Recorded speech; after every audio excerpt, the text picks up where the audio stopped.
Lingua Brutalica is a podcast that uses ethnographic interviews to study language use in the extreme metal community. We are studying a music scene known for its love of themes and topics generally considered offensive, and it is likely that some episodes will touch on topics or opinions some listeners may find tasteless or ethically problematic. Ethnographic researchers aim to adopt the interviewee's point of view so that we can draw out and study the attitudes, beliefs, and practices that are important to them. We want to make it clear that in presenting these conversations here, we do not endorse any of their content. Our aim is to explore the thought processes behind language use in this long-running, international, and yet understudied scene.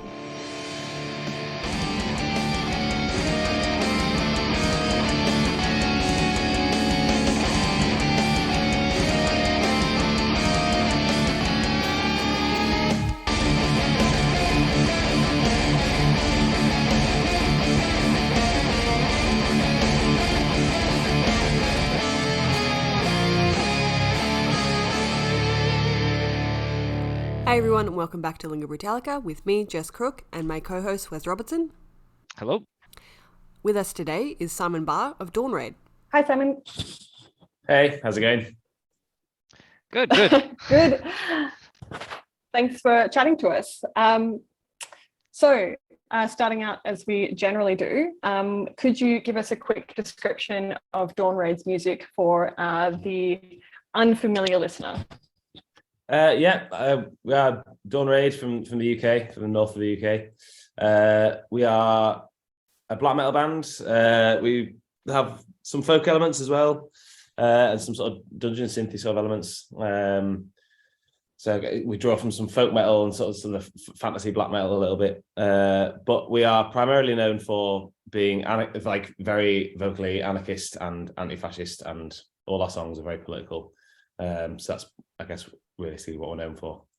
You mentioned drawing on some black metal elements, but when we looked on Encyclopedia Metallum, they've actually categorized you as a black metal band. Is that something that you kind of agree with, or do you think that's kind of like misrepresentation?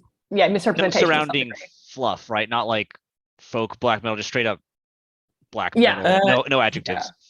I don't know. We used to just be like, I think our first two records in EP were just like straight up black metal, kind of influenced by the second wave. But our newest record, I think it's a little bit harder to categorize. I think there's a lot of new influences on there, lots of things from outside of black metal.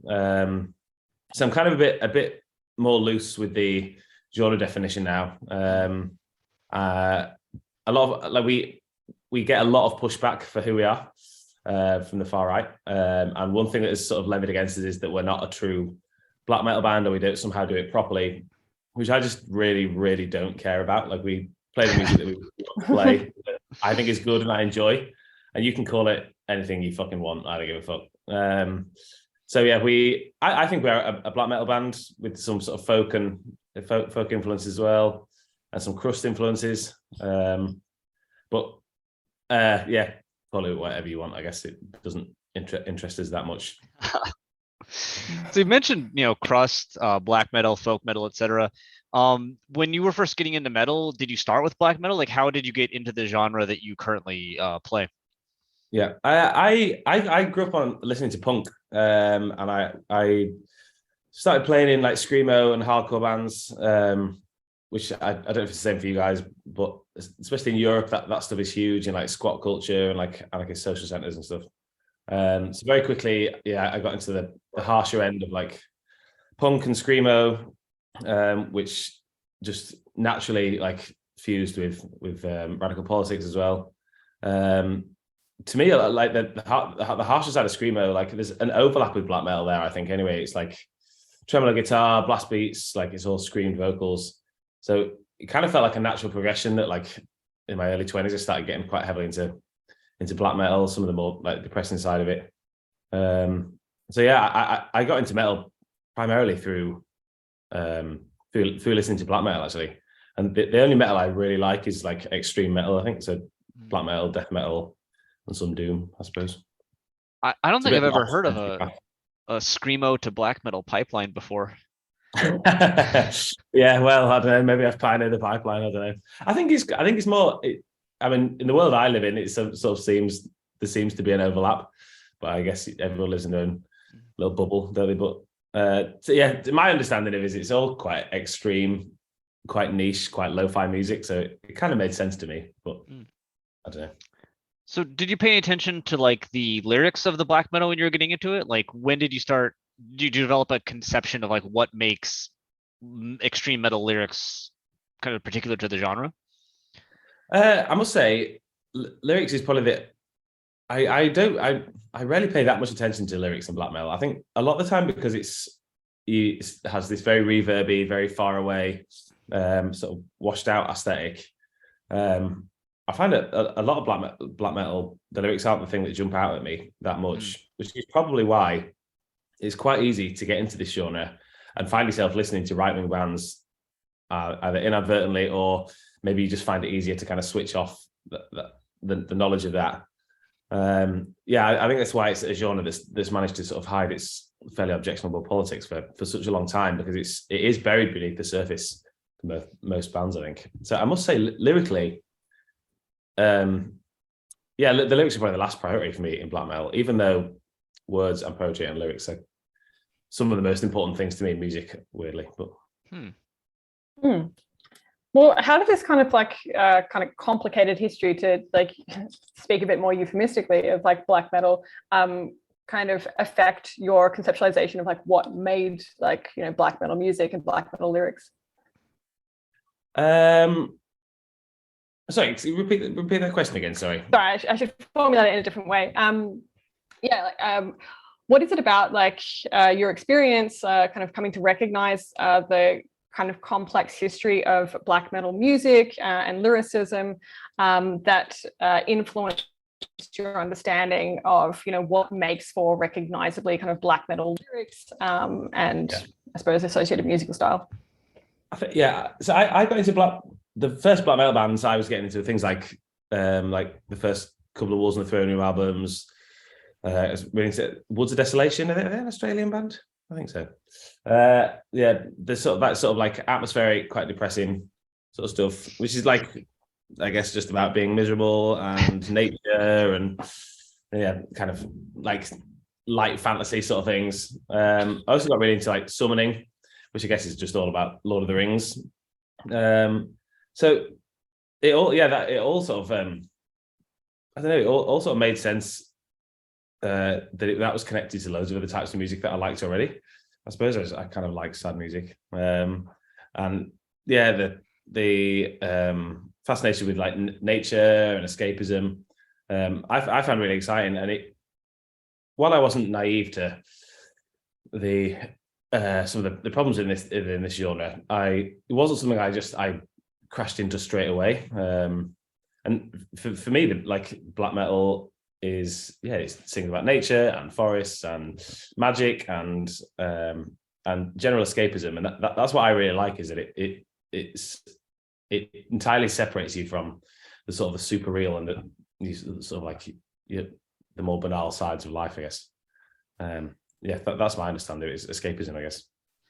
It's really interesting you say that, though, just because one of the things that we were going to ask you about is actually a line from your song Wildfire, which reads, there is nothing in these songs of which to be ashamed. Everything we sing about, I would just as plainly say, which seems to take a pretty kind of clear stance on, like regarding that debate, the extent to which metal lyrics should reflect the actual beliefs and views of lyricists, or if they are just escapist fantasy. And this seems to be kind of, if we're interpreting it correctly, suggesting that, there should be a kind of more direct reflection of the lyricist's actual views, values and beliefs in lyrics than would typically be the case in a lot of kind of like more fantasy style lyrics that you just speaking about. So can you kind of explain the relationship between these two kind of points of view? And I'm very aware of that contradiction. Our first record, we did an EP, and like half the songs are just sort of about my personal life, and they're like, it's about like very emotional songs, and then we had a couple of political songs on there, and I used to be in a screamer band, which was we were quite big in sort of, we played in this sort of anarcho crust squat sort of scene with the UK and Europe. And that was kind of like our home. That's where all our friends were and still are. And that band came to a natural end, and we decided we wanted to start a black metal band. But because of black metal's reputation, especially in Europe and especially in Germany, we would play shows and people wouldn't put black metal on the flyer. They would put a different genre. They were a screamer band or like a hardcore band or something, because people were so concerned about the direct link between black metal and fascism. And our first record was like politically a little bit ambiguous. There's political songs on there, but the artwork and everything else wasn't like, we weren't sort of beating people over the head with it in the way we are now. It was all like, it was a bit more like ambiguous and sad and like more true black metal, I suppose. We just got a massive pushback from the right wing when people got onto the fact that we were anti-fascist. We did put up a picture with an anti-fascist action flag because we had to make it clear who we were, that we were very much against authoritarianism, against the right wing, against fascism, if we wanted to continue existing in the community that we were a part of. So we had to make that quite clear. And in doing so, that definitely alerted it, grabbed the attention of the far right, and we started to get a lot of shit for it, a lot of death threats, a lot of trolling, a lot of shit actually. And we just decided at that point, okay, fuck this, like this is a bigger problem than I realized. This isn't something we can just sort of like coexist with, and maybe we sing about our ideas and you sing about yours, and we can all just sort of pretend this isn't happening. We decided to really double down on the politics, and I just made a conscious decision. Okay, every song we write from now will be political, and we will just be the anti-fascist band. Like fuck this, like kind of step up to the fight a little bit. So all of a sudden, Dawn Raid became very, very literal, actually, in its lyrical topics, talking about very, very current, gritty, sometimes a bit dry, like real world things. I guess that's been the challenge, is to try and inject some sort of more poetic or interesting metaphors in there, or to frame things in ways that are befitting of the genre. But yeah, we have come down an odd path. My understanding of black metal, it doesn't marry up always to what Dawn Raid is, and that's maybe part of the reason we're not too concerned with the genre tag, because I think these things are really important to say, and if they are antithetical to black metal, well, so be it. So yeah, I realize there's a contradiction there, but I hope that sort of roughly explains why. But I mean, quite early on, even you mentioned that you've quite enjoyed the kind of escapism, the nature stuff. When we're looking at your lyrics, even your first album, I wouldn't say there's too much windy landscape kind of things. Is there a reason you avoided that even before you went, on the journey you've told us early on, despite being someone who kind of likes that type of lyrical content? I live in like a pretty gritty northern English city. I work in construction. That I kind of just like tried to sincerely sing about the things that are relevant to my life and that I see around me. I think maybe musically we tried to sort of copy some of that stuff, but yeah, ultimately this is who I am. Like we could have picked like a series of fantasy books to write about, I guess, or I could have maybe slightly more disingenuously presented my life as being something slightly different than what it was. But it's just a sincere and honest reflection of what our lives are, I suppose. And I don't know how conscious a choice that was necessarily, but yeah, I probably wouldn't have felt comfortable writing about things that were a little bit disingenuous, I guess. And other people do much better than me, like Panopticon. Austin lives in the woods and runs a brewery, and like I can't present that life. Like I don't have that. So I guess it was meant to be just a sincere reflection of who we are, I guess, but through the lens of black metal. Well, perhaps putting like your lyrics kind of aside, and other bands that kind of have exceptions to the sort of tropes you're talking about, if you took black metal lyrics and placed them with no music against lyrics from another genre that talks about escapism or fantasy, do you think you could tell the two apart based on like how they approach it or the words and phrases they use? I guess like there's definitely like a gray area between like parts of like more epic black metal and like power metal, I suppose sometimes, and um, so like it's like sort of like neighboring genres, I suppose. Like you could quite easily be mistaken. Things like Blind Guardian, I guess, like are all about Lord of the Rings, but like a power metal band. I'm trying to think of genres with escapist lyrics. I guess there has to be a focus on things being quite dark and like some sort of sense of like of evil or things being a little bit depressing. Because I suppose that is the black metal aesthetic. I suppose it's exploring that evil and darkness, I guess. So yeah, I guess lyrically maybe you could tell because things are a little bit more dark and miserable. But I have read a lot of black metal lyrics, and there's a lot of people writing lyrics out there that maybe are not the most poetic people I've ever read. Whatever. When you're writing your own lyrics, though, do you ever feel like, ooh, I need to make this a little darker, a little more evil sounding? Is that? Yeah, I guess I try and present these things through a bit of a lens of black metal. Like we try and use like some like metaphors that are appropriate for the genre and stuff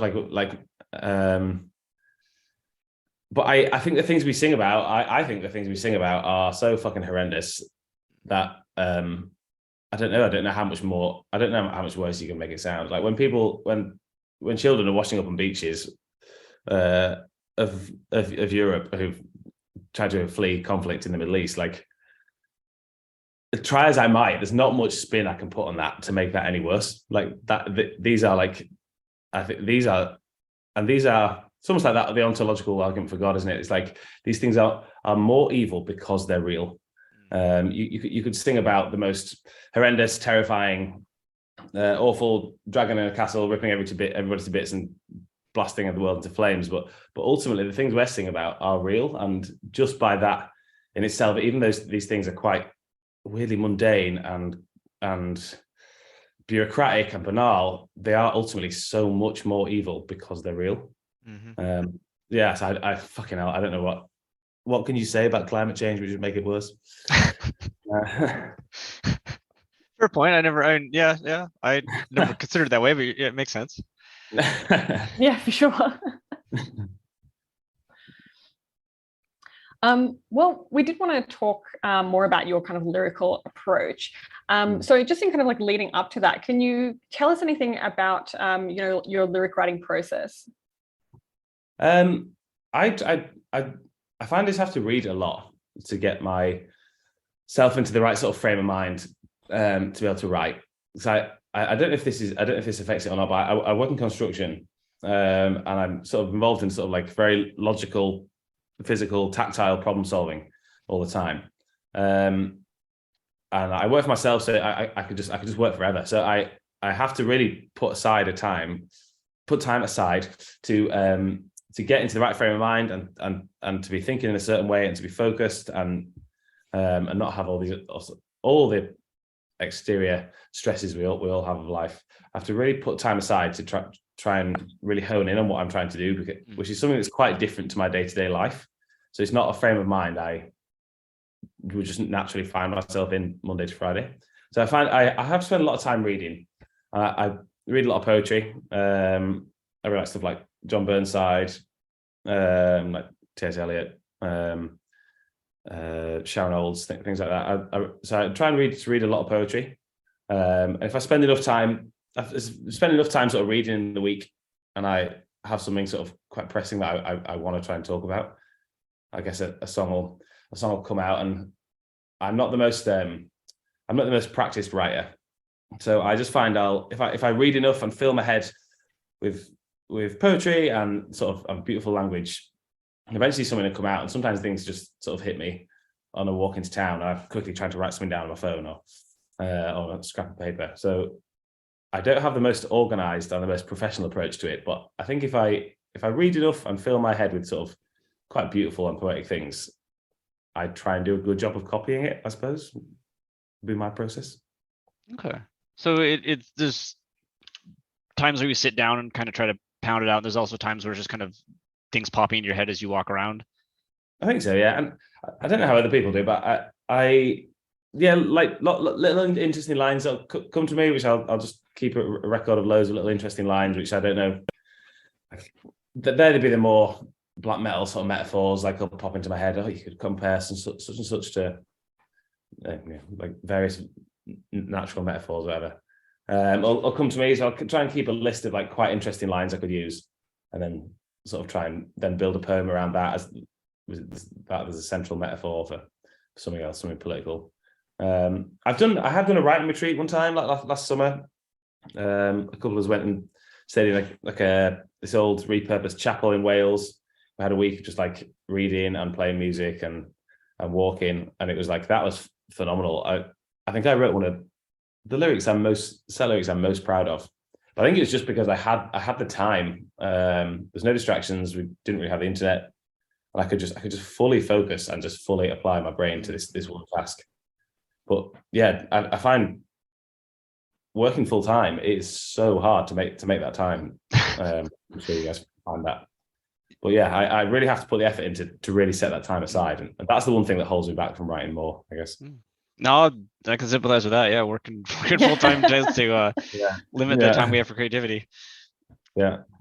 Well, moving into kind of your actual lyrics, then we've talked about this briefly already a little bit, but to kind of more focus in on it, your themes are quite particular for black metal, as you kind of mentioned, outside of both the kind of nature or just dark stories, and also the problematic content that has come out of the genre.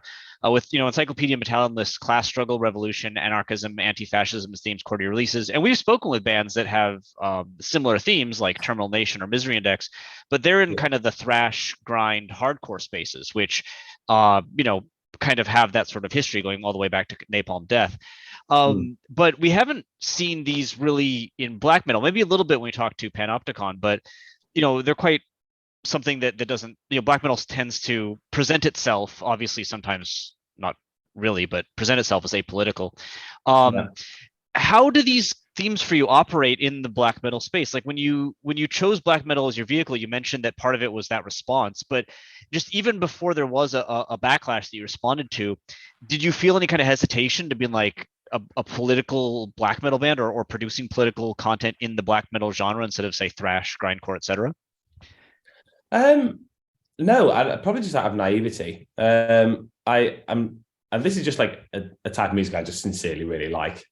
And these are the things I've always written about in bands. So like this, I guess this is just what happens when I try and play black metal. And maybe I hadn't sort of realized, not as to realize how contentious or how controversial it would be to be political in this space. But these are the things that I sincerely think about a lot. And for me, nothing makes me cry more than like political songs. Like I that stuff like really touches me a lot, and I find, because politics is the business of everyday life, isn't it? And there's so many heartbreaking and amazing stories out there in radical traditions.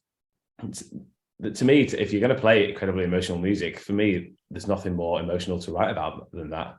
And these huge struggles that we're all undergoing that are constantly breaking people's hearts. So it kind of just made sense to me. Maybe out of naivety, I hadn't realized actually how maybe a bigger deal it would be to do that. But again, we also came from this crust scene where we've been playing with a lot of death metal bands who would also be singing about this stuff, or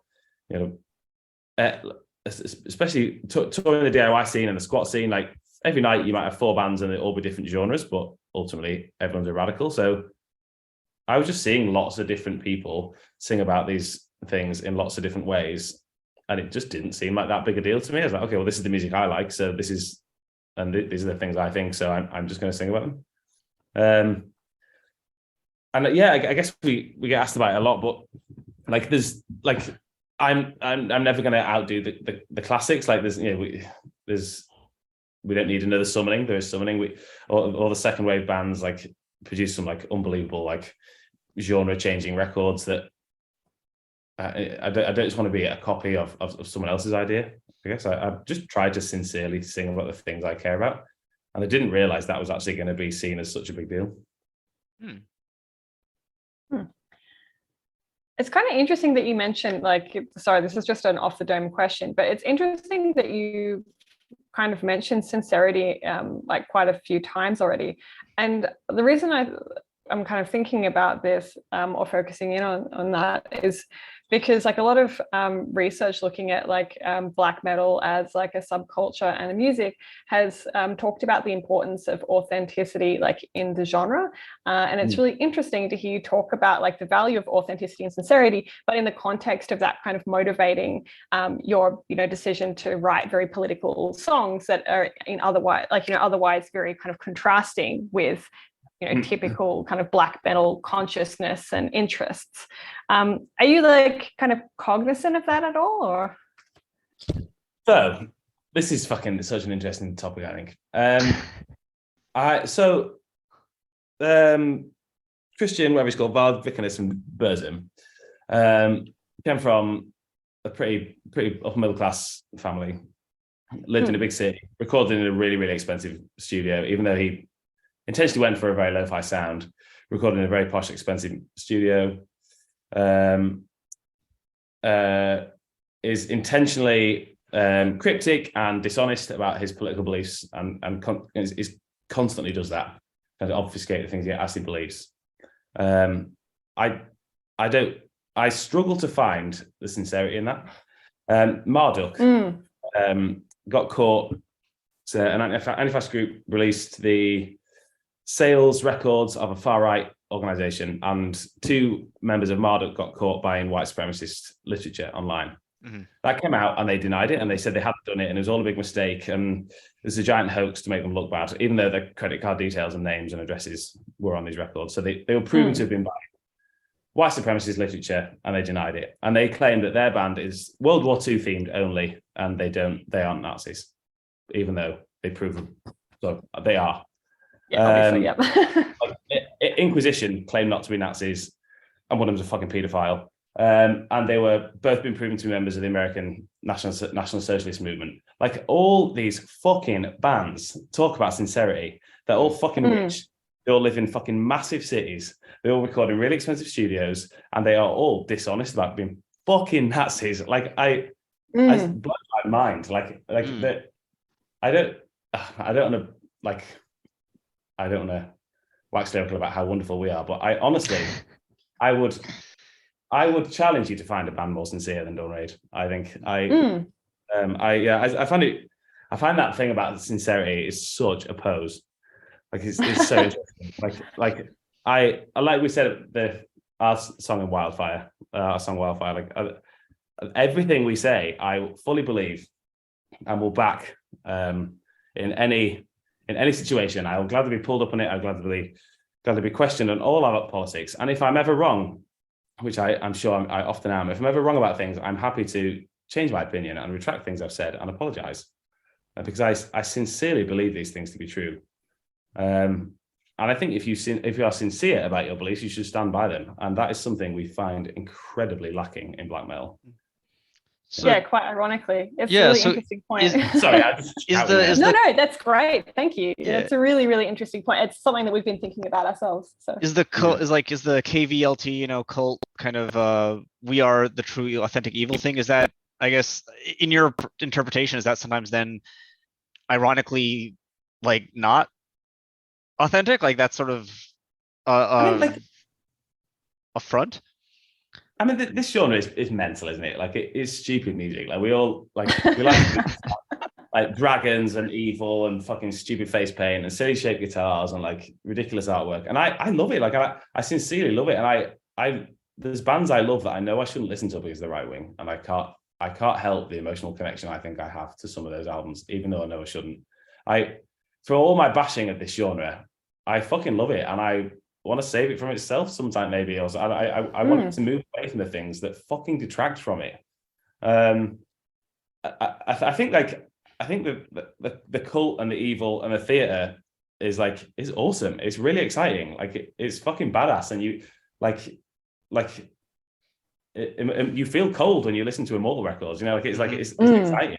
I love that shit. You just don't have to be like, you don't have to support the state. You don't have to support an authoritarian capitalist government to be into like bands that sing about castles. I don't see the connection. Like, you don't have to be a fucking paedophile or a Nazi, as too many of these bands are. Yeah, you heard it here first. It's actually quite easy to not be a Nazi.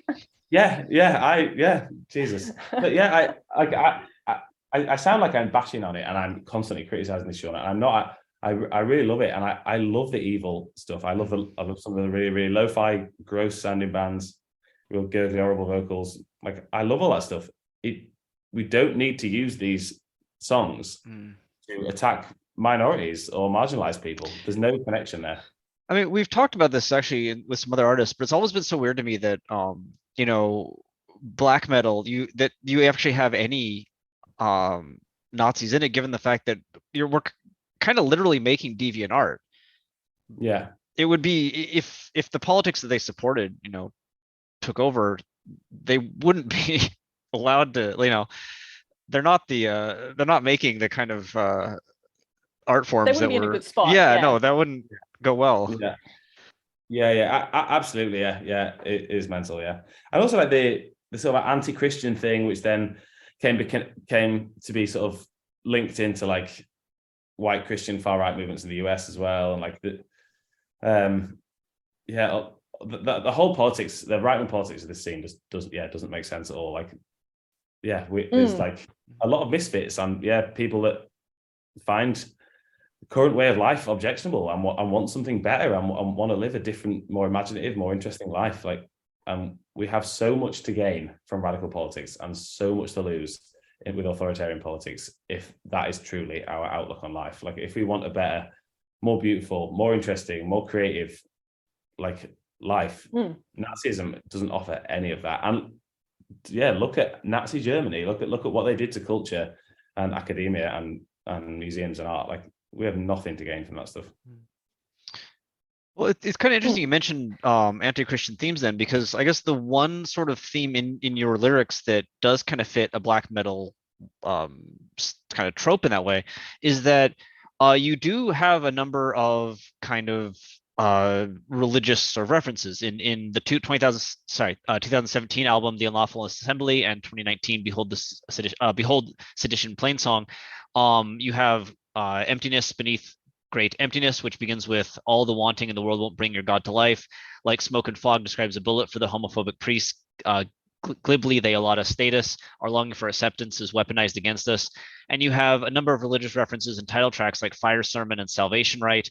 And lyrics from song like Wildfire that compare fascist denial of fascism to the denial of Peter the Apostle, ashamed of your master, of your pariah's gospel. Given that you have kind of tossed a number of black metal tropes and themes out the window a little bit, what motivated your engagement with religious topics as a theme? Does it have anything to do with the topics of religion in the scene itself, or is this kind of just all with the political theme that came up earlier?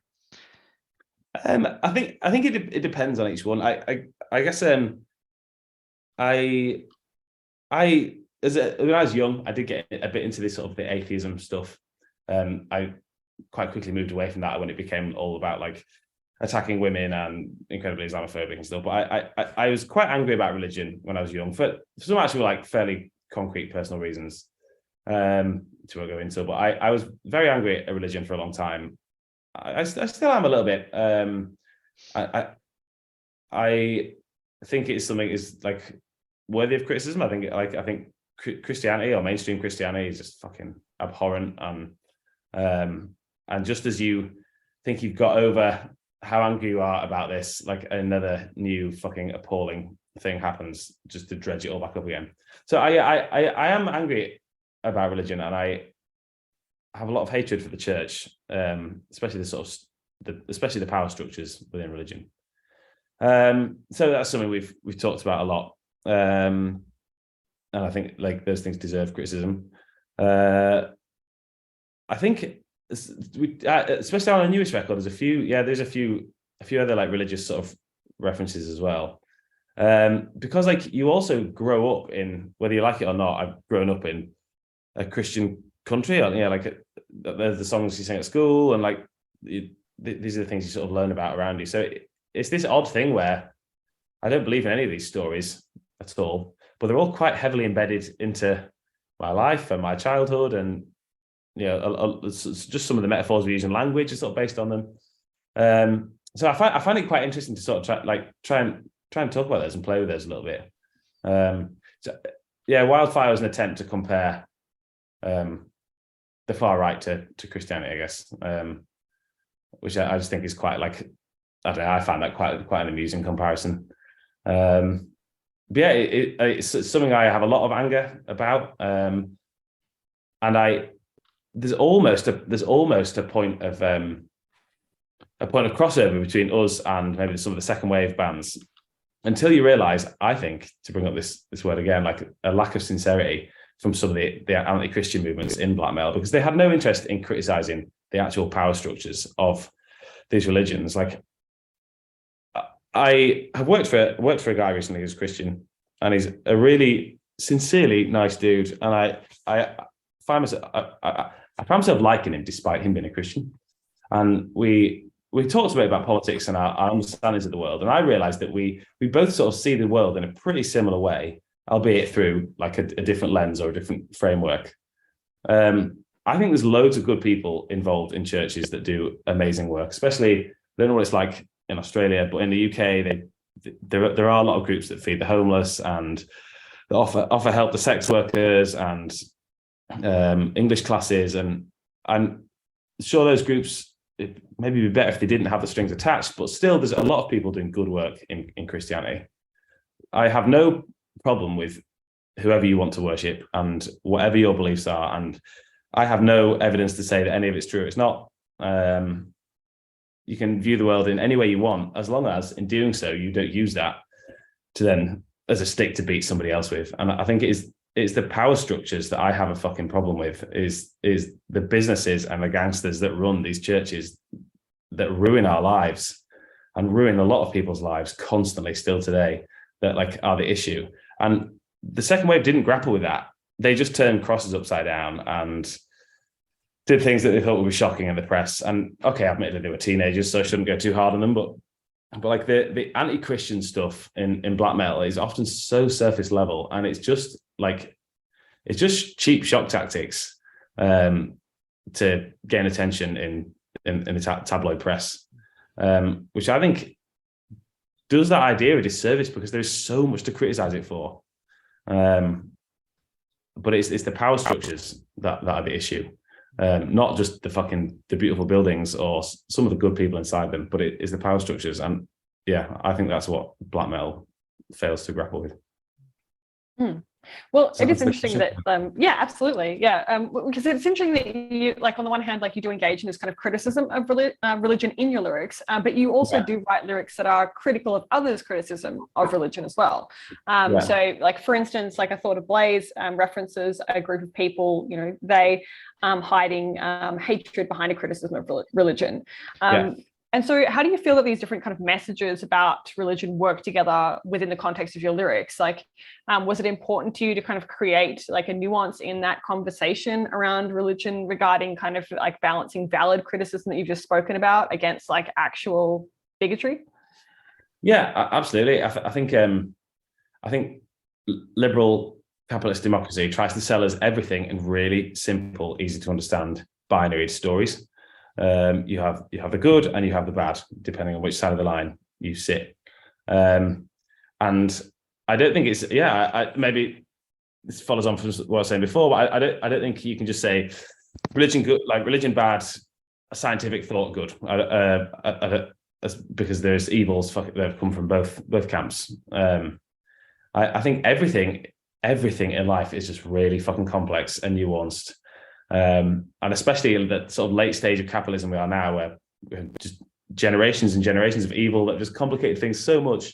I think we have to be really careful how we talk about these things, and we have to be nuanced in the discussion of these things. I come from a Christian country, and that's what I've grown up under, and that's what I know about, and I think that's what I understand well enough to be allowed to be able to criticize. I'm sure there are all sorts of horrors that lurk in other religions as well, but I don't come from those communities, so it's not my place to talk about but I will talk about the problems in my community and the problems that I think I can maybe affect, because you're not punching down. I think that's really important. It's really easy to be like, well, X religion does this, and this is how they treat their women, and all these sorts of arguments. But maybe let's clean our own house first before we start attacking other people. So yeah, I think nuance is fucking absolutely crucial in all these things. Maybe that's why I keep coming back around to religion from different angles, because it's not just as simple as religion bad, atheism good, or something. Because those really binary, simple arguments actually don't get us anywhere. Do you feel there's anything like black metal about the specific way you approach these discussions of religion? Like if Dawn Raid was a thrash metal band or a death metal band writing the same songs with the same things, would the tact be any different? I think if we were a thrash band, we'd maybe like talk about nuclear things more or drinking beers more, but I don't know. Is beer not appropriate for black metal? You can't do a... well, I'm straight edge, so I didn't think about it at all. But I don't know. Is beer a theme in black metal? I don't feel like partying or having a good time is a very black metal thing to do. I don't know. I don't know any. I try and like, especially song titles wise, I try and sort of use things that sort of like give a bit of a feel of the black metal aesthetic, like like you're saying, like things like Smoking to Fog and things like that. So I do try and evoke a bit of a feeling of black metal, because ultimately it is meant to be black metal. I get that's a line I'm constantly trying to tread and constantly trying to make it enough on each side of the line. So I artistically I want it to be a certain thing, but I really, really have doubled down on these politics, and I really want to go hard with that as well. Mm-hmm. So I'm constantly trying to marry those two things up, and I don't know if I've got it right ever. Actually, I don't know. That's my constant battle, is to try and write these things that sort of artistically and poetically have a black metalness about them, an essence of black metal about them, but ultimately are about the topics that I want to sing about. I also try and present these politics in a slightly different way to other political bands, like House Rotten or Napalm Death, or some of the more political bands, like are very, very direct in their politics. So I try to be a bit less direct in the things we say, and maybe like a little bit more introspective or slightly more poetic about things. But then I also am trying to pull back and also make sure that people fully understand what I'm saying. So yeah, I guess that's a line I'm constantly trying to tread, and I don't think I've perfected it yet, but it's something I'm constantly thinking about, I guess.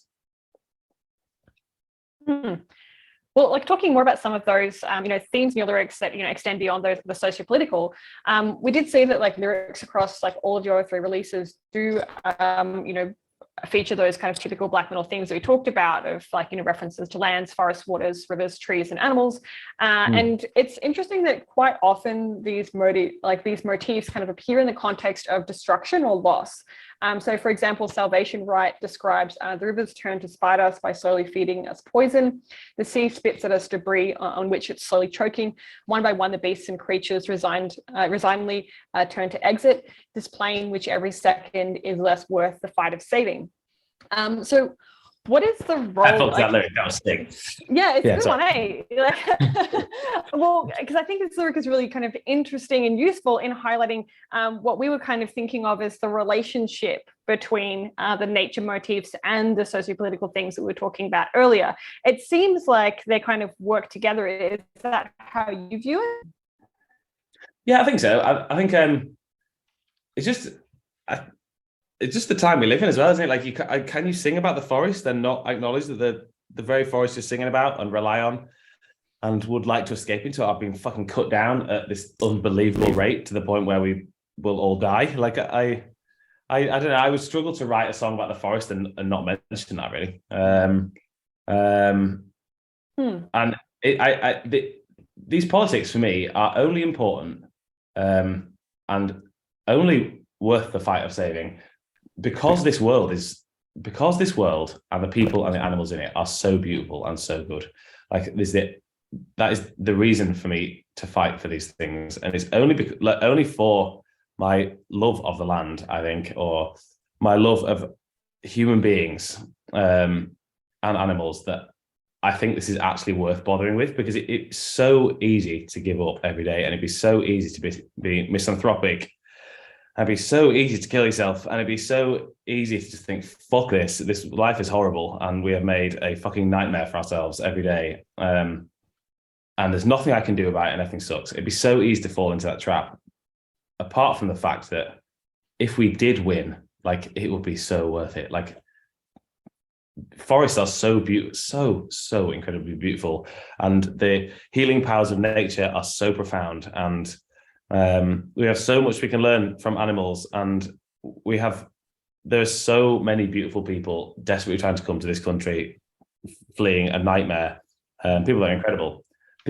All these things are so good, and therefore worth fighting for, I think. So yeah, I just wouldn't really know how to mention all those things in the world without talking about how under threat they are as well. Yeah.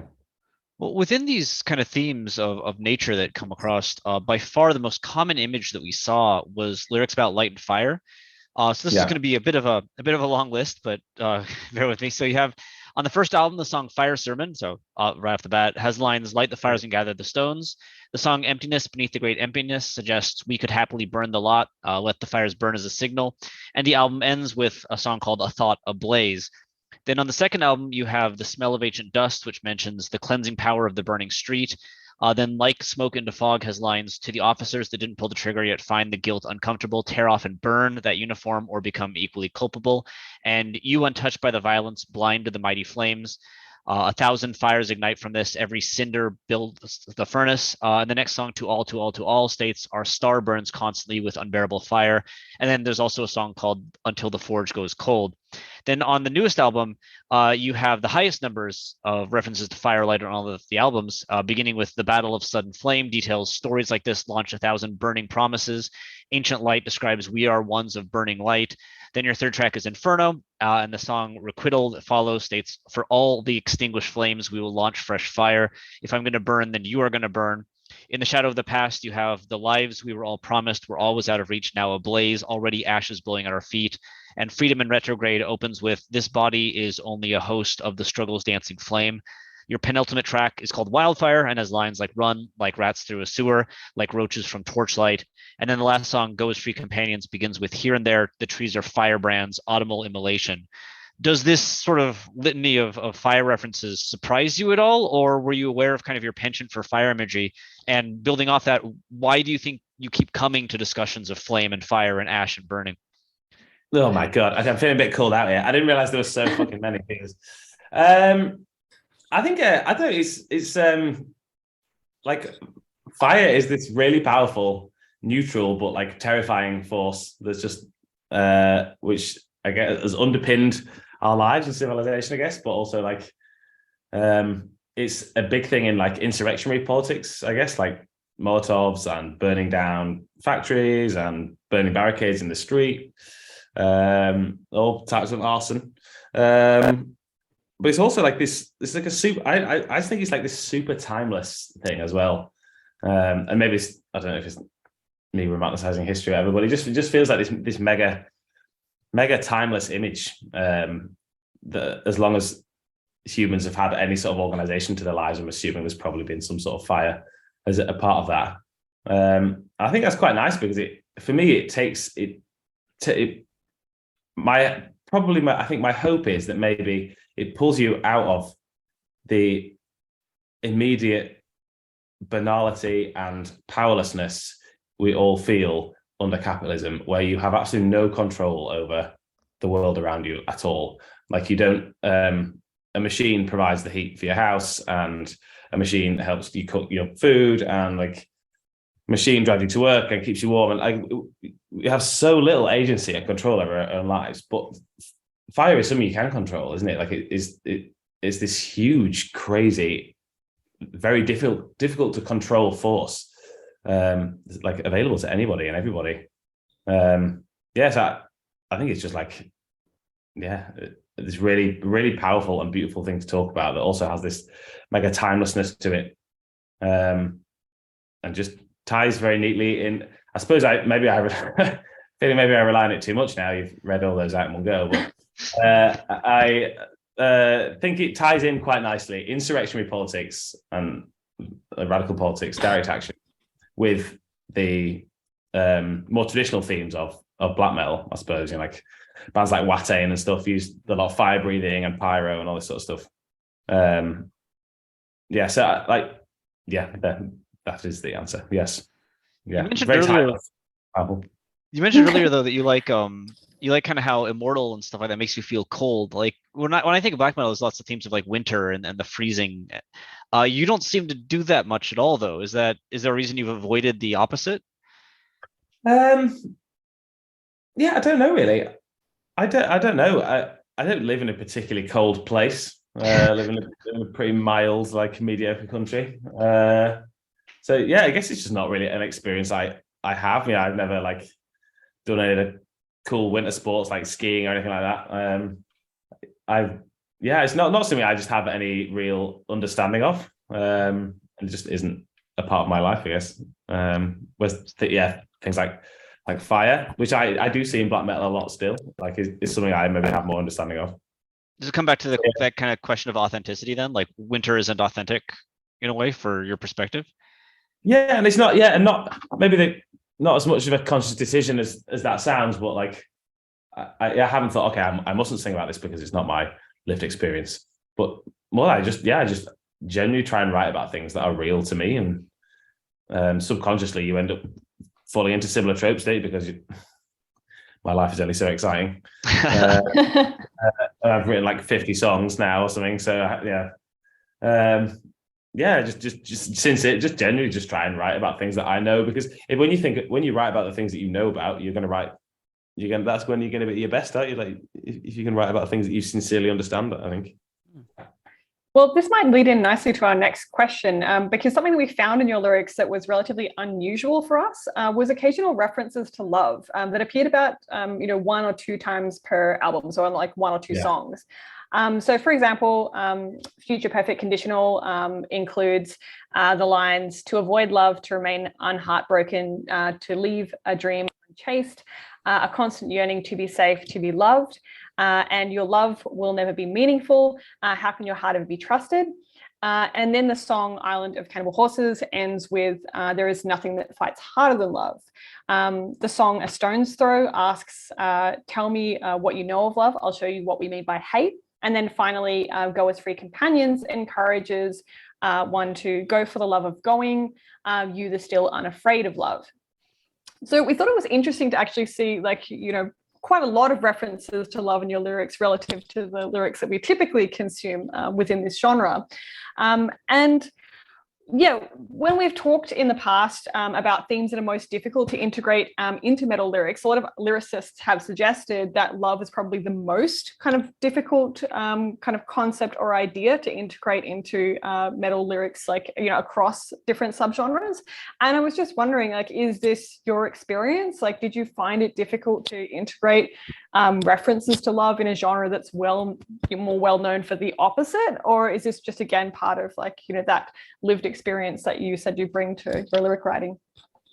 A bit of both, I think. I think because we are, I think, quite irreverent to what black metal actually is. And because we were told very early at the start, we are not a real black metal band, we never will be. We're doing it all wrong. And we'll never be accepted for being a real black metal band, whatever. That's left us with this just incredible freedom to just be whatever we want. And I was definitely conscious of that at the start, because it's a scene we wanted to break into, and we wanted to play metal fests, and we wanted to support big black metal bands and do all that cool stuff and be taken seriously as a black metal band. And as soon as we're told, the overwhelming feedback we have is positive. I just want to state that we're not in a band that everybody hates, I hope. But a lot of the negative feedback we got was that you're doing this wrong. That gave us this incredible freedom to just sing about anything we want. And because the people that didn't like it were so angry at it already, well, what does it matter? Like I just get to sing about the things that I truly believe and mean a lot to me. And so that's why maybe other bands don't sing about it and we do that. That probably be the difference. I just don't really feel very constrained by those genre themes anymore. Beyond my actual just love of the genre. But also these politics for me, like I are about love. Like that's what all this is for. I think that's what the fight is for. It's so easy to see these politics as really dry, and maybe there's the more sort of Marxist groups that will try and have you paying a subscription to join a party, and you have to go to X amount of meetings, and it can all become very bureaucratic. I have no interest in that stuff, and I'm not going to criticize it, but that's just not the things I believe and the things I'm interested in. Anarchism for me is about freedom, and it is about love, and it's about those two things to their most sincere possible extreme.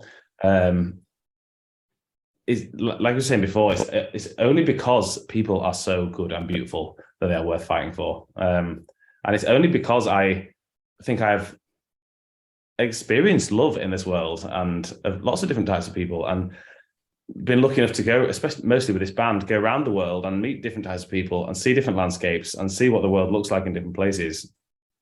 That you realize fucking how good the world is, and how important love is, and it is should be our main driver in everything all the time. What is more important than love? Like if we're not doing this for love, then what the fuck are we doing it for? Because if you don't have that, well, then you can just be misanthropic and incredibly selfish and incredibly destructive and do what the fuck you want, I guess. But yeah, love motivates you to work for and fight for and cooperate with other people, which is just like the most beautiful thing ever, I think. So you mentioned pushback from like political bands in the black metal scene, but were some people pushing back just for the idea that you were talking about, love or not being brutal, or cult enough as well? I don't think the people that hate us don't listen to us closely enough to really know what this band is.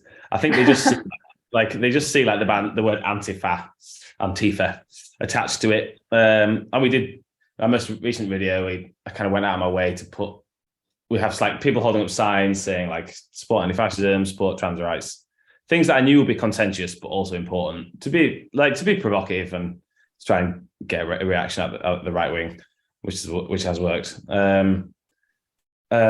So I think that our detractors just see Antifa and they see the Black Bloc and lefties and they just see that and hate us for it. And they have a pretty surface level understanding of what this band is. And so I don't think they get as far as things like love or the clever ways I've tried to criticize them with metaphors around Christianity. I don't think they get to that. I think they just see Antifa and call us homophobic things. I wish they would fucking read the lyrics and have a more detailed understanding of what I'm talking about, but I don't think that they do. Or maybe if they did, then they probably wouldn't be who they are, right? Well, yeah, fuck it, yeah, that's true. Yeah. So does this kind of you mentioned provocation, like intentional provocation, or does this kind of lead into a theme that we noticed across your albums where you've been a bit more direct on your more recent writing? If we compare the lyrics from Smoke into Fog off of 2019's Behold Sedition Plain Song, you have, which I believe we mentioned this line earlier, but to the officers that didn't pull the trigger yet find the guilt uncomfortable, tear off and burden that uniform will become equally culpable.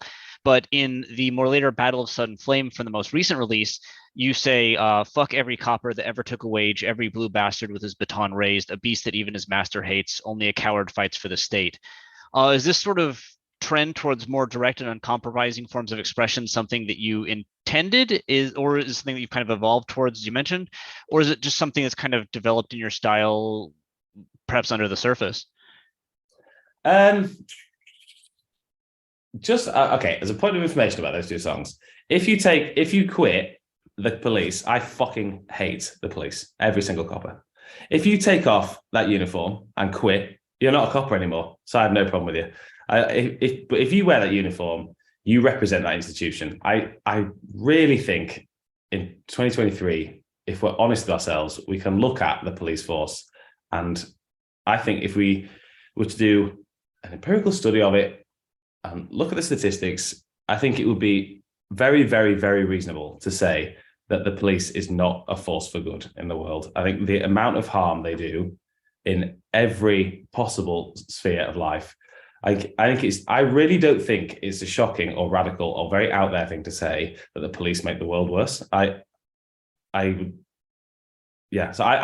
think that's true. And I think if you work for the police, even if you don't kill Black people, even if you do believe victims of sexual abuse, even if you aren't the one stopping the boats coming aboard, like onto the fucking shore, even if you don't evict people, even if you don't assault homeless people, even if you don't just kill indiscriminately like petty criminals, even if you don't jail people, break strikes, stop people trying to save the planet, even if you're not the one who tries to stop people liberating animals, even if you don't if you do any of those evils, you still work for the police force who does all those things. And those are that institution's sole objectives, because they came from strike breakers in the UK under Robert Peel, and they also formed under the slave patrols in America, rounding up slaves. Like there has been no break between the past and the present.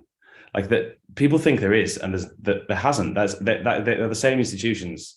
And if you look at the things they actually do day to day and the way they actually treat people, where they prioritize spending of resources, if you look at the effort they can go to crush a climate camp, or if you can look at the effort they can put into policing a protest or breaking a strike or defending their friends who kill Black people versus the effort they put into trying to bring rapists to justice, it's so clear what their actual intentions are. And we are fucking lying to ourselves if we're saying there's anything different. So I think that's like, I don't think that's a shocking thing to say. I would really stand by that. I don't think there's, I don't know. I don't think there's a contradiction between those two songs. If you take the uniform off and quit and apologize for what you've done, what you've been a part of, you can come back into the community and you can be a part of our community again. If you don't and you stay in that police force, no matter what you do, well, you can't be part of a good and loving and holistic community, I don't think. So I do hate every single fucking copper, but if you quit, you're not a cop anymore. I wasn't trying to point out a contradiction, just more like the Sorry, bluntness of the level of bluntness in the phrasing was more like we weren't trying to unpack your moral compass and look for a contradiction.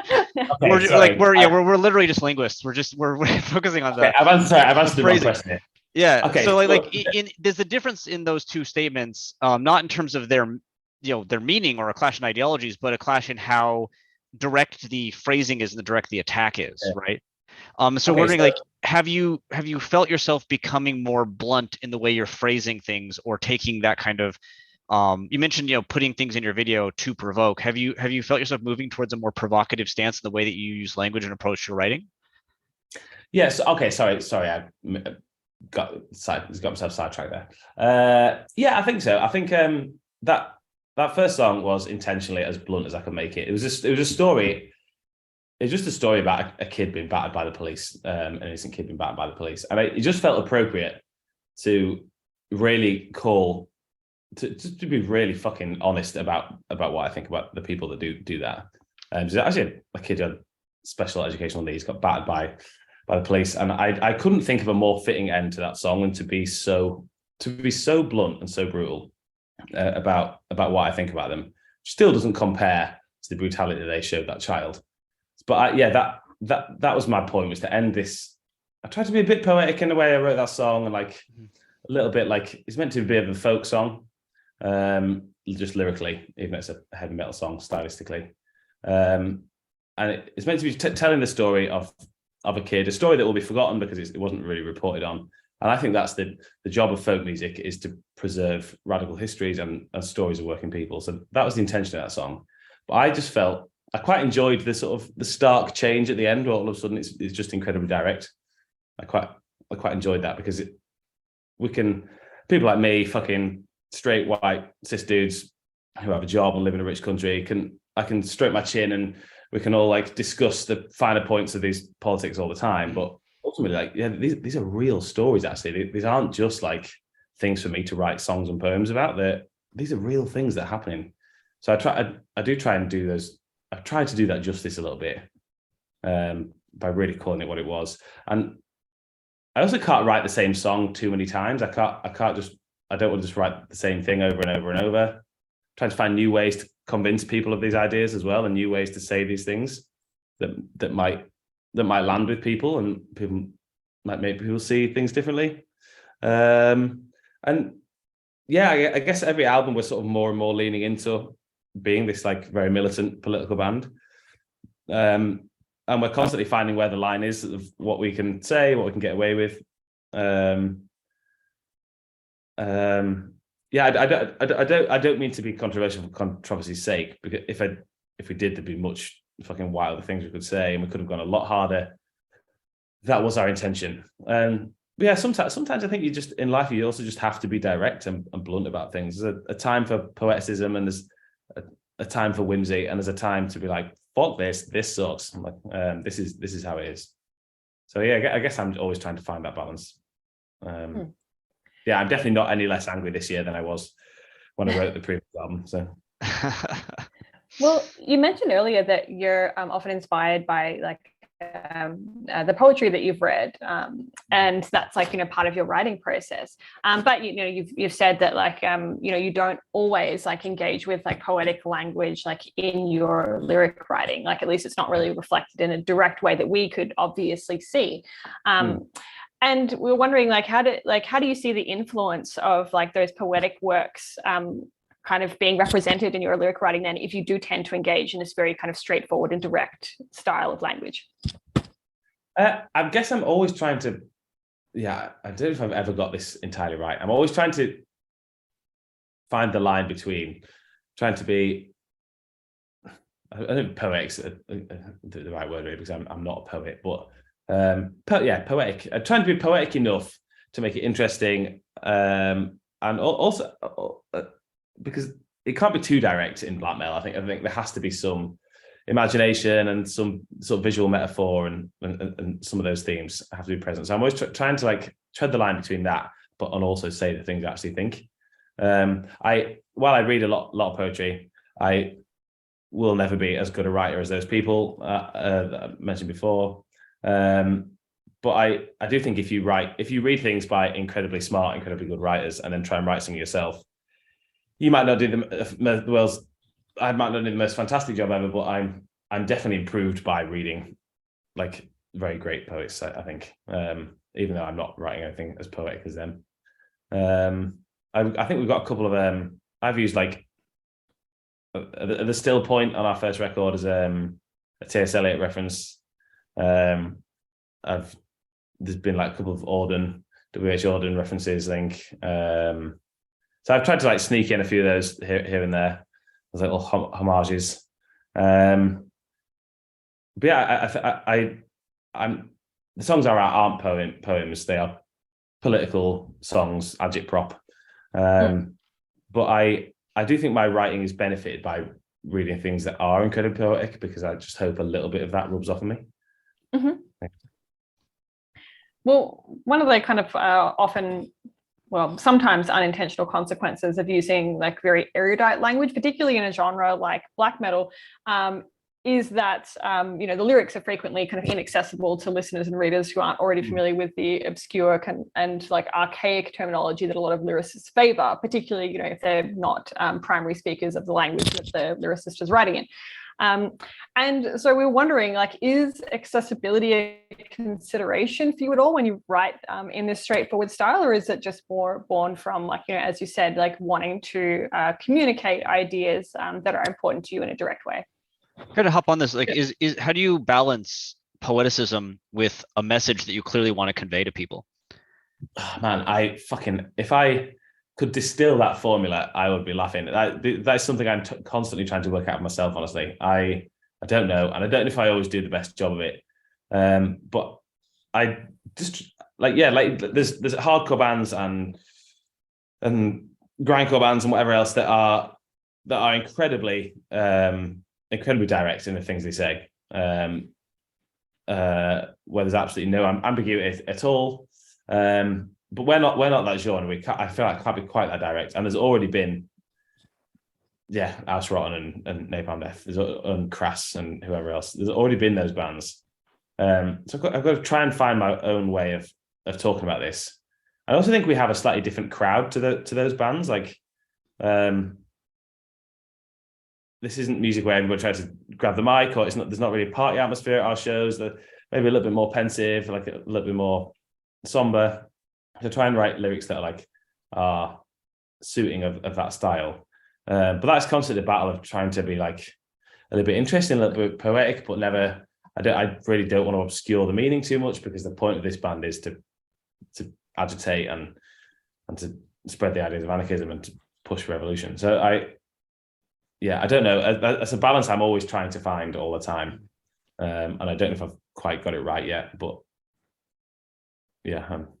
something I'm always trying to balance.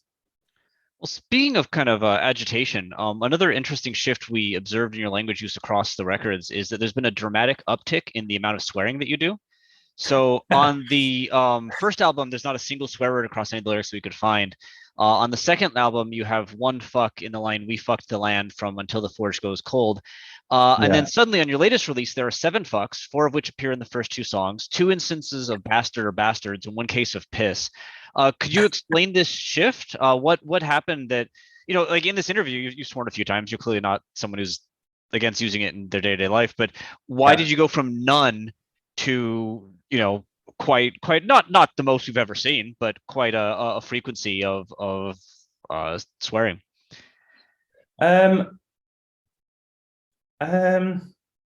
I think I thought at the start that it wasn't very poetic and it wasn't very smart to say those things. And I think maybe I was trying to be a bit lofty and like use like clever language. Maybe I thought that would make me sound a bit thick, I suppose. It's a bit clumsy and heavy-handed. But I'm really into the band Propaganda, punk band Propaganda. And I think his lyrics are like the best song lyrics in political music ever written. Oh my god, I hero worship Chris Anna.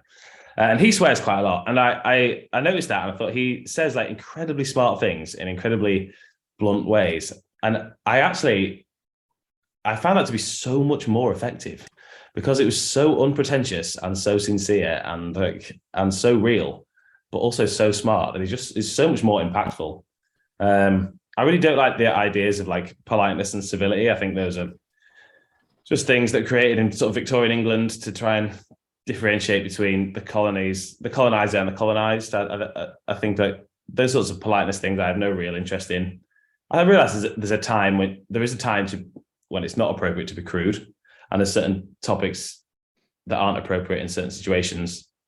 But for the most part, I know that's how I speak normally, and I think I'm a good person. I think I'm polite. I think I have good social skills, and that's reflected in my successes at work.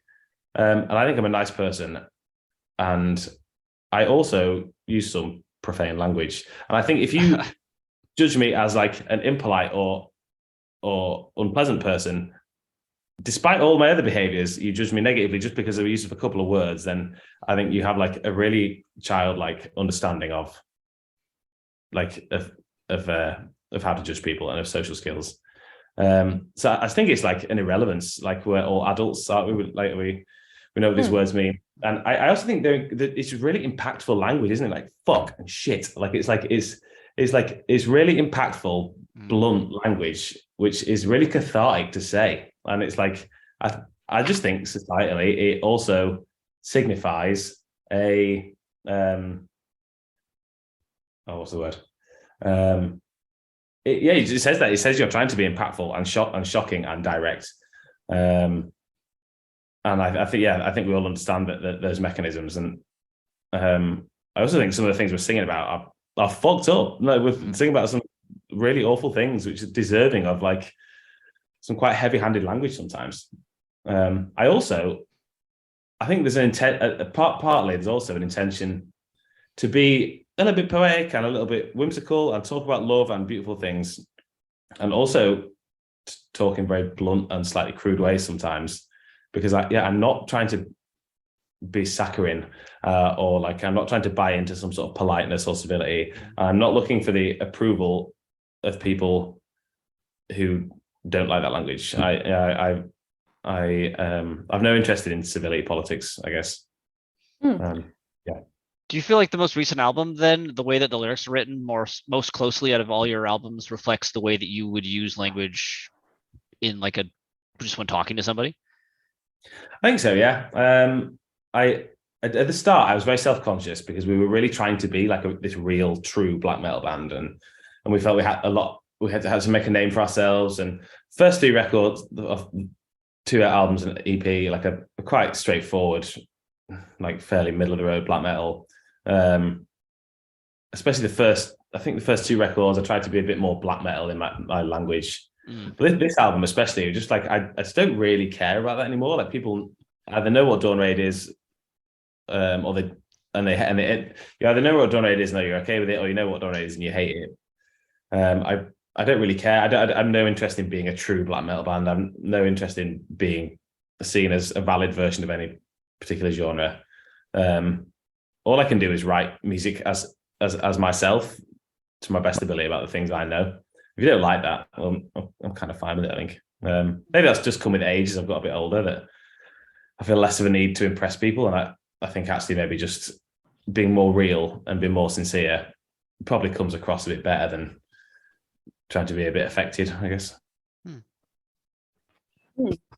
Well, yeah, we're kind of building from there. We did notice some other kind of interesting patterns in your use of perspective across songs off your album. So in general, it seems that you have a preference for the first person plural form. So we over the singular I, as you have between 13 to 19 instances of I, me, and my across the 3 albums, but between 27 and 39 instances of we, our, and us, so with the largest number of we forms appearing on your latest release. Is this also like a pattern that you're like aware of, and is there like a reason for which you tend towards the plural perspective over the singular? Man, these are great questions. Oh my god! Thank you. You have a better understanding of this than I do. Fucking hell. Yeah, that's really mega intentional. I try and use I and me and my. I mean, you might be able to statistically prove this to be false, but I try and use I and me and my when I'm criticizing something that I do, I think. And I try and use we.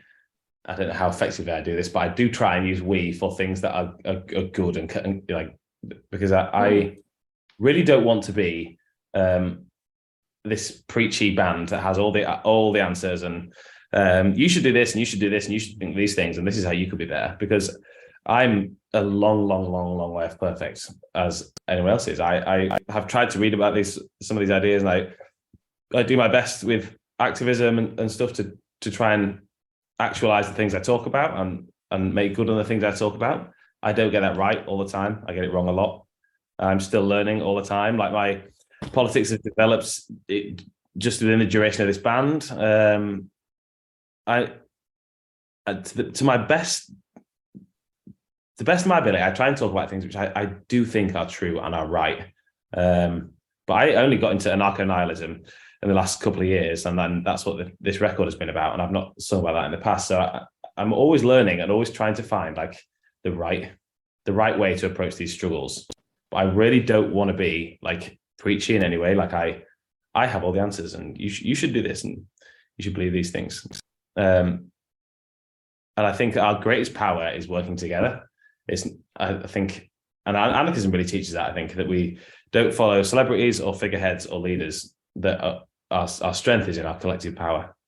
So I do try and reflect that lyrically as well. I really don't want to make out, because I think if you don't know much about these politics and these things are new to you and you're being introduced to it, and then there's some fucking lofty prick who doesn't swear and tells you about all these fantastic books that you've never read, never heard of, and maybe find it a bit intimidating, I think it's just going to put you off. I think it could be actually, a bit exclusory and quite intimidating. But I really try and come across as look, I'm trying to work this out myself as well, and I do think if we do this together, we can make this better. I can't affect this on my own. I'm not a superhero. I don't want to lead anything. I don't want to be a leader of a party or fucking a movement. I'm just one small person in this world who's also looking for other people to work with and to make this better. So yeah, I really consciously would never want to lionize myself in any way, or I don't think have any more answers than anybody else. And our power is in our collective, is in our communities, and is in working together. So yeah, that'd be why I do that. What about the uses of the second person perspective then? You have 41 uses of you and you're on your first album, 26 on the second album, 28 on the third album. And many of these appear to be directed at a particular person or group of people that's contrasted with the I or we. So for instance, Inferno State, the lyrics from the song Inferno State, I think your gods have abandoned us, implying that the gods are not like mine, ours. Requital threatens, if I am going to burn, then you are going to burn. And Freedom in Retrograde has lines, you might imprison some of us, but you'll never take all of us. Do you have a particular you in mind when you write lyrics like this? Or is it just like a generic antagonist figure that you're referencing? I guess it's like general antagonist. It's the ruling class, isn't it? It's the state. And I'm trying to create that division between us and them. That we are not one unified society that all votes for representatives that then go and work in our best interest and we can fix everything together. There is a ruling class and there is a working class, and we are the working class and they are the ruling class. Because I do, to the best of my knowledge, that is how the world works. So the you is maybe, I'm sure there's instances where I've managed to fuck up my own rule here, but the you is usually, it's the working class, it's the state. It's the power that keeps us subjugated. I've asked this question to a few artists that have mentioned a similar perspective to you, that use you for like an antagonist. But when you're performing live and you're looking at your audience and you say, you are the problem. This is, when you're singing that, is there any disconnect? Have you ever like said the line and looked in some poor fan's face that's like, yeah, and then like, oh, like does it get 16-year-old kid? Like in the moment, is there ever like a weird, like, oops, I just called some 14-year-old fan the source of all evil on the planet? Do you know what? This is something I have thought about. Yeah, definitely, because could all get a bit mixed, the messages, I suppose. You, I, and we, and like, oh my god, who the fuck is he talking about now? And I do a lot of like pointing in my performance, my live performance. One of my moves. So I'm quite careful with that. So if someone sings along, if someone knows the lyrics, then I usually sort of like I'll point them out and do a little fist in the air. So I do point at the crowd, but I'm in those moments. Usually, if I'm in those moments where I'm shouting at an antagonist, I try and point to my right. It's like it's outside the building, it's outside the venue, it's out there, it's in the world out there. So I'm quite careful in my movements there, yeah. But I'm sure I definitely lock eyes with like some fucking unassuming drunk metal nerd who's wandered in. It's like, whoa, I'm not. What have I done? But yeah, I do try to be conscious of that. Okay, so it has entered your head, that idea. Yeah, fuck yeah, and also because there is a mixed message here. On my who's he talking about now? Oh my god. Okay. I have to try and, because you can't hear the lyrics. I think you can hear the lyrics in our music. I think I have quite good diction, but also it's not super clear. So I'm also trying to perform the lyrics a bit as well. It's theatre, isn't it? So I'm trying to emphasize my point a bit physically and like they out there and us in here. Try and make it that bit more clear, I suppose. Talking more on patterns, as many of the lyrics that we quoted earlier in the interview suggested, there's quite a lot of rhyming in your lyrics. So we wanted to ask you about, your views on rhyming and what that adds to the lyrics. Like, does it provide something that would be lost if you didn't use rhyme at all? Okay, I will just a little disclaimer here. Like, I'm not that good a writer, so I do my best. I have an idea of what I want, of how I want my lyrics to be, and what I think a good balance is. But whether or not I actually achieve that is another matter. So I don't want everything I do to be seen as it's only so well thought out. Do you know what I mean? But on the whole, I do try and mix some sort of more sort of prose and then things that is more like rhyming couplets, whatever. I think the rhyming stuff works really well in songs. I think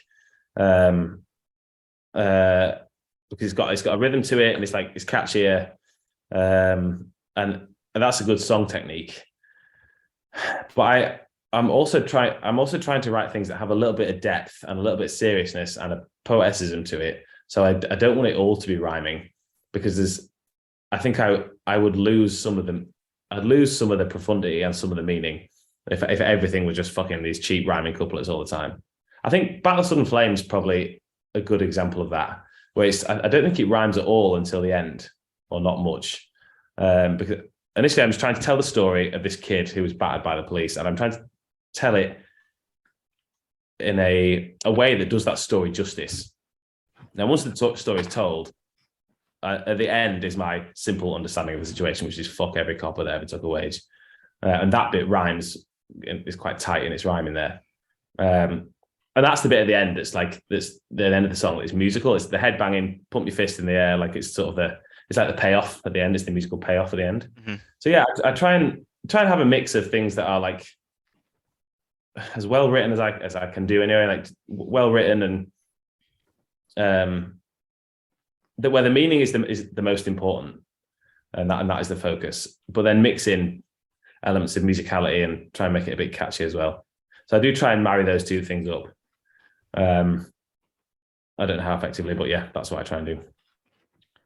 So as we move to kind of the end of this interview, we want to talk about something that is absent in the performance of the lyrics that you do, because there are two features of the written version of your lyrics that were kind of interesting to us. One is that you use a lot of punctuation. Question marks, I suppose, are kind of expected because you ask questions in your songs, often rhetorical, but you add exclamation points as well, as in, we must bury all those who divide us under the ash of every national flag, exclamation mark, off your first album, or fuck every prison, exclamation mark, and fuck the bastards that put us in them, exclamation mark, off the most recent. And you have them in song titles as well, to all, to all, to all, with exclamation points after each all. There's even occasional colons that you've entered into the lyrics. Do you view the written version of your lyrics as a standalone document that is independent of the spoken in some way? Like is it part of the art that exists outside of music? Is supposed to be audible, right? Like does your art include the non-audible? And also, given that everything is screamed, how do you decide when to add an exclamation point? Yes,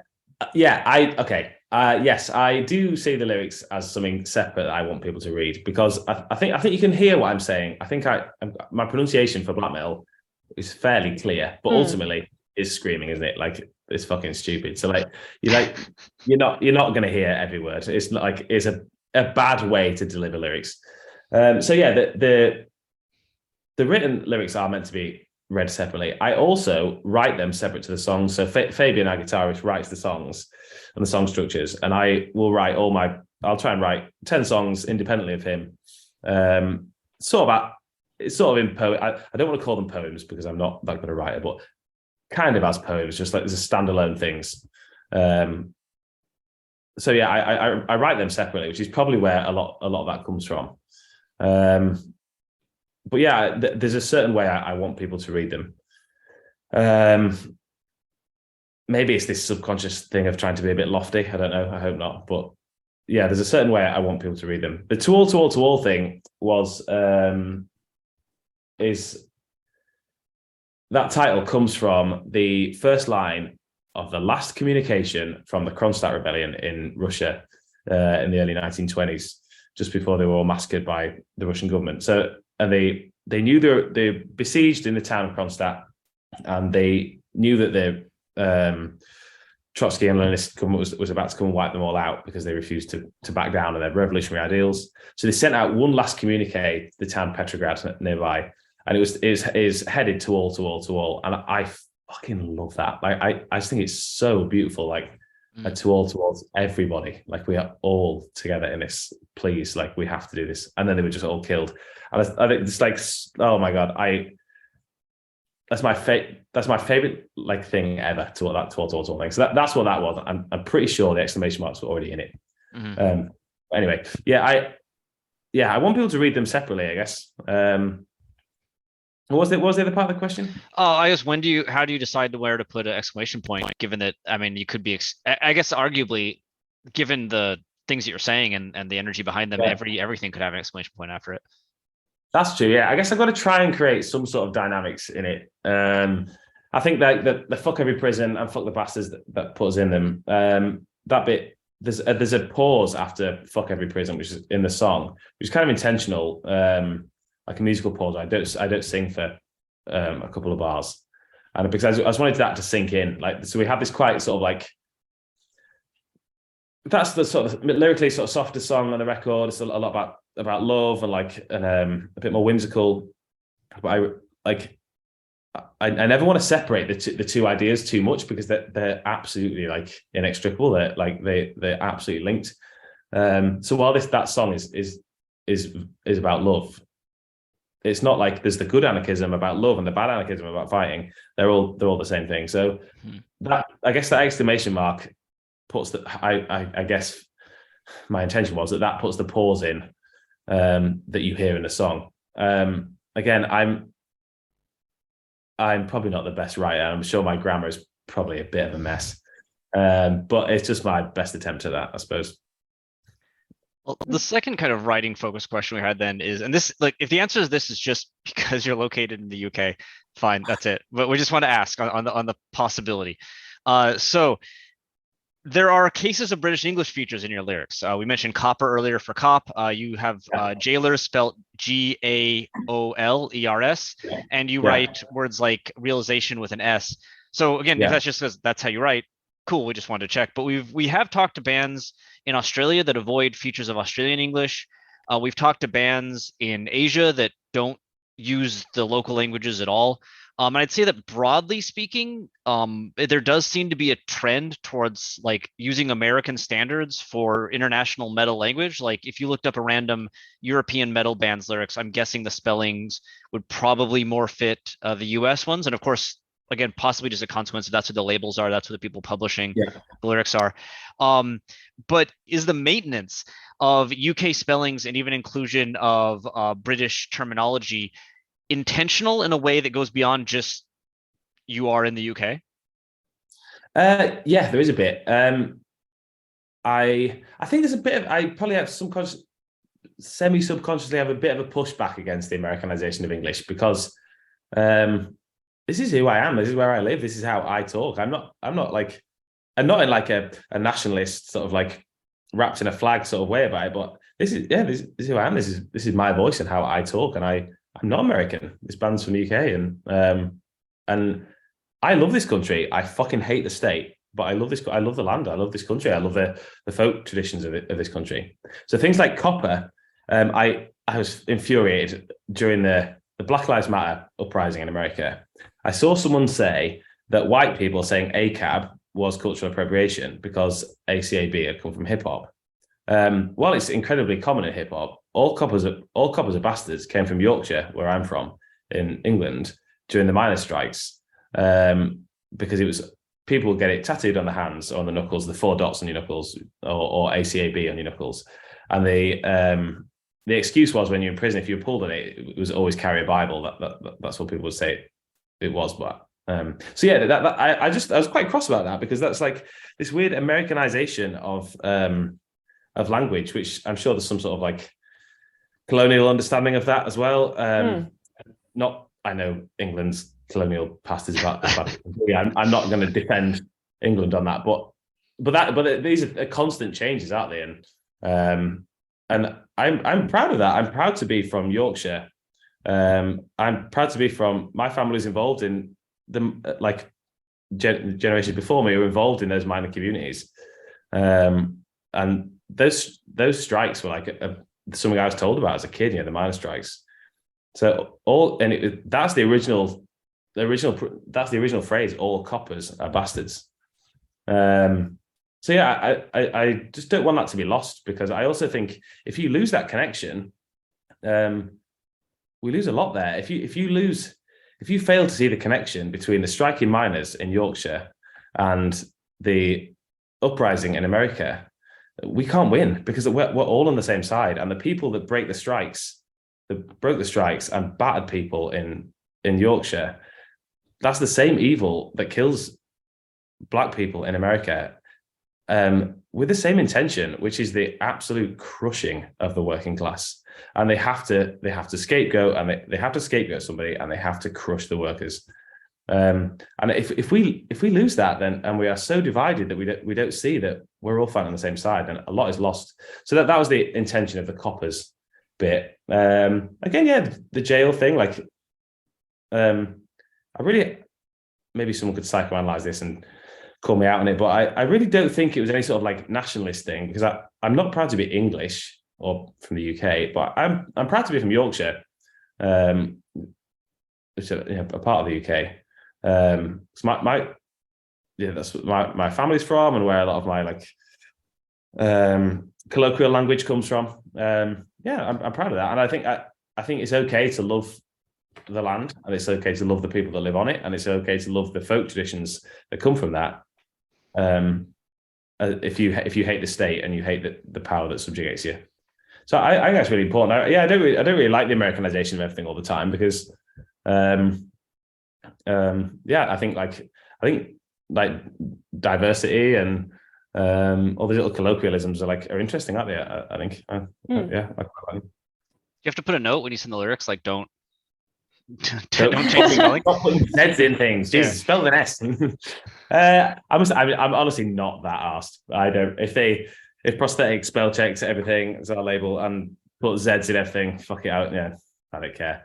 But there's certain words every now and again, like the coppers thing was was really I wanted that to be a reminder of where that's come from. Not to claim ownership of it, but to say we're all on the same side here, and this is a struggle that is as old as the police are. The problems that the US is having with the police is not a new problem, and it's a problem that we all face everywhere, and we should remember that. This is a really old struggle that lots of different people are fighting, and we should fight together. Well, this leads really nicely to our kind of closing question, which is, just speaking really broadly, what would you say is the role of lyrics in Dawn Raid's music and in a genre like extreme metal and a kind of broad scale? I think they're quite different. I think the lyrics in Dawn Raid are to agitate, is agitprop. I want to teach people about radical traditions. I want to teach people about, teach is the wrong word. I'm not a teacher. I want to just signal boost, I guess, these struggles and these ideas. My life was changed by music. I picked up a pamphlet called "Fighting for Our Lives" by publishers Crime Think in America, which is like an American anarchist collective. I picked up a zine at a hardcore show. I was just looking at this info store one of the bands had brought with them, and the dude behind the counter was like, "You should read this," and it just said in it, if you believe X, Y, and Z, if you believe in freedom for all people and living the life the way you want to without infringing upon the rights of others, the basic tenets of anarchism, if you believe these things already, you're already an anarchist. And that was one of the most profound moments of my life, and I remember it so clearly, just sitting and reading this photocopied zine and be like, fuck that, yeah, that's what I think, that's who I am. And all of a sudden there was a whole world just opened up to me, and that's transformative, and that's hugely impacted my life in such a beautiful and positive way. Anarchism is something that's just incredibly important to me, and it's had such a profound and romantic impact upon me, and I would love to have the opportunity to be able to pass that on to somebody else as well. I don't know if I had that impact or not, but I do try to. I would love it if somebody else who was looking for the same things I was looking for when I was young found those answers maybe from me, and I could just pass that along. So lyrically, that's what we're trying to do. I think in extreme metal, and we've covered loads of topics already, haven't we? We've talked about the bands, we've talked about the right-wing bands, we've talked about the bands that sing about Lord of the Rings. I guess it can be anything you want, and that's the beauty of it, isn't it? And that's why we need so many so many bands, not just the big four of thrash and like just the second wave of black metal. We need like, it's awesome that this music is just still so widely produced, because you just get so many opinions and so many takes on the world and so many different understandings of the world. And I think with the internet, this scene has been able to become much more global as well. And that's awesome, I think, like to be able to hear the experiences of people all around the world, be that like fantasy and dragons and silliness, or stuff that's political, or stuff that's about love.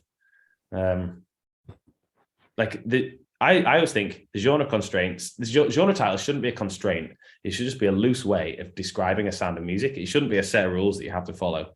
And your lyrics should just be, is your chance to say what you want to say about the world and to create an aesthetic that you want to create. And the more varied that is, surely the better, I think. Well, awesome. Thank you very much for taking the time to explain all this to us. We think so. The album, I believe, is going to be released a bit before this interview is out. But is there any kind of touring coming up that people can look forward to, and where should people go to check out your music and the new album? By the time you hear this, you will have missed our UK tour. Okay. At the end of this month, but then we've got loads of shit coming up. We've got some festivals this summer in the UK and a couple in Europe. We're doing a full European tour in October. We're hoping to come to East Asia and possibly Australia and also America again next year. So yeah, I guess we're going to just be touring as widely and as much as we're able. We're on all the social media platforms. I think everything about us is pretty easy to find. Tour dates, yada yada yada. If you search for Dawn Raid, I can scroll through lots and lots of abuse on YouTube. Yeah, we're easy to find. We're going to try and be everywhere. I hope people like this next record. Awesome. Well, thank you so much. This is really insightful and interesting discussion. Yeah. No, honestly, I've loved this. It's some really interesting. Sorry for shouting at you every now and again. Oh no, it's okay. That's fine. Yeah, I can go off on it sometimes. Yeah, some really, really interesting questions, and things that really made me question myself as well. Fucking hell. Yeah. Well, sleep well, I guess. Yeah. Have a nice night. Cool. Thanks, man. Yeah, I really enjoyed this. Thank you. All right. Thanks a lot. Cheers. Thank you for listening to Lingua Brutalica. We hope you enjoyed it, and we hope you stay tuned for our next episode. Before we leave, we just wanted to acknowledge that this podcast is recorded on the unceded lands of the Wurundjeri people of the Kulin Nation and the Gadigal people of the Eora Nation. We pay respects to their elders, past and present.